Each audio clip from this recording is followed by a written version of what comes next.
तामिळनाडूच्या करूरमध्ये विजय थलपतीच्या रॅलीत चेंगराचेंगरी झाली, ज्यात 39 जणांचा मृत्यू झालाय तर 50हून अधिक जण गंभीर जखमी झालेत। मृतांमध्ये 3 मुलांचाही समावेश आहे। जखमींवर करूर रुग्णालयात उपचार सुरू आहेत। मृतांचा आकडा आणखी वाढण्याची भीती आहे।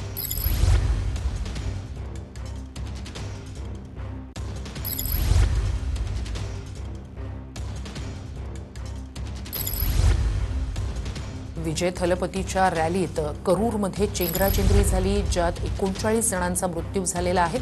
या दुर्घटनेबद्दल पंतप्रधानांसह तमिळनाडूचे मुख्यमंत्री स्टॅलिन यांनी सुद्धा शोक व्यक्त केलेला आहे। मृतांच्या प्रति संवेदना व्यक्त करण्यात आलेल्या आहेत। मुख्यमंत्री स्टॅलिन यांनी मृतांच्या कुटुंबियांना 10 लाखाची मदतही जाहीर केली आहे। या संपूर्ण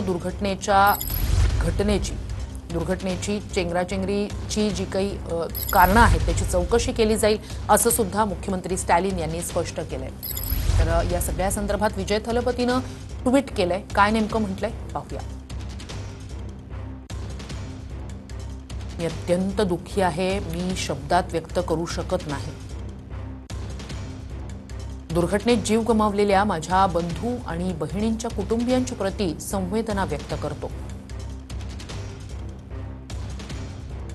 रुग्णालयात उपचार घेत असलेले लवकर बरे व्हावे अशी मी प्रार्थना करतो।